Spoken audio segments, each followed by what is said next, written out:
Uy, saktong-sakto yung timing dumaan ako sa'yo May tanong ako sa'yo. Sagutin mo to ng totoo ha.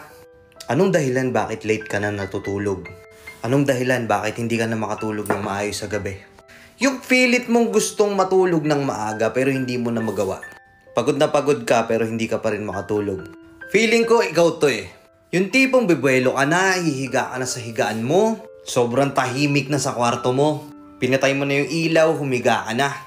Tapos pagkahiga mo, nakadilat ka lang. Hirap ka lang matulog. Sobrang late na. Tapos papasok lahat ng mga bagay na nag-overthink ka. Nakakainis, gusto ko na magpahinga. Bakit ganito? Tuwing gabi na lang natitrigger yung anxiety ko. Hindi ka na nga nagkape, puyat ka pa din. Siguro habang tumatanda tayo, nalilibang tayo sa umaga sa mga bagay na ginagawa natin pero pagsapit ng gabi, doon naaatake lahat, no? Ikaw to, di ba? Iniisip mo yung mga bagay na sana ginawa mo, yung mga naging desisyon mo sa buhay na hindi naging maganda yung outcome. Sobrang daming what ifs. Sobrang nakakapagod, no? Yung feeling na kahit anong gawin mo, kahit pumikit ka, ilang oras na. Pero yung utak mo nakikipagtalo pa rin at gising na gising pa.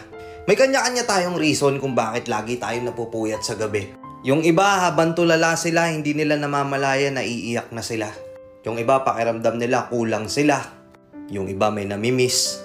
Yung iba natatakot na baka bukas ganun ulit, napakahirap ulit ng haharapin. Ang hirap, no? Ito yung pinakamalaking pagsubok natin na hinaharap natin gabi-gabi. Especially tayo na tumatanda na. Habang lumilipas yung oras, bakit ganun? Parang ang bilis ng araw. Parang masyado na akong busy, ang dami na nangyayari. Minsan, puro kalungkutan pa yung nangyayari. Asa na yung dating ako? Masaya pa ako nun Nakakatulog ako ng mahimbing.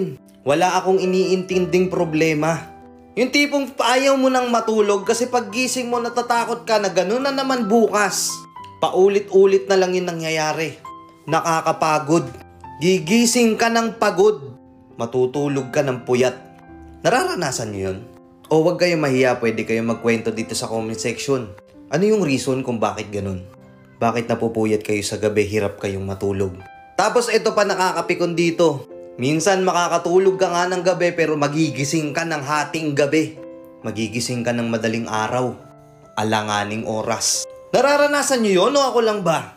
Magigising ka, di ka na makakatulog ulit. Sa sobrang tahimik sa kwarto mo, sa sobrang tahimik dun sa lugar na tinutulugan mo, lalong dumadami yung iniisip mo, lalong hindi ka nakakatulog. Siguro part na talaga yun ng pagtanda natin, ng paglaki natin, Pero sana dumating yung araw na makamtan mo yung peace sa utak mo, Naniniwala ako na dadating din yung araw na wala na tayong pinoproblema, makakatulog tayo na mahimbing, gigising tayo ng malakas sa umaga. Alam ko ngayon mahirap pa. Alam ko ngayon nag-i-struggle ka pa. Pero lahat ng sakripisyo mo araw-araw, lahat ng ino-overthink mo, kalmahan mo lang kasi magiging okay din ang lahat. Napakarami natin problema. Isa-isa lang. Ikaw, tatanungin kita ulit. Bakit late ka na nakakatulog kada gabi? Comment mo nga dito. Let's go.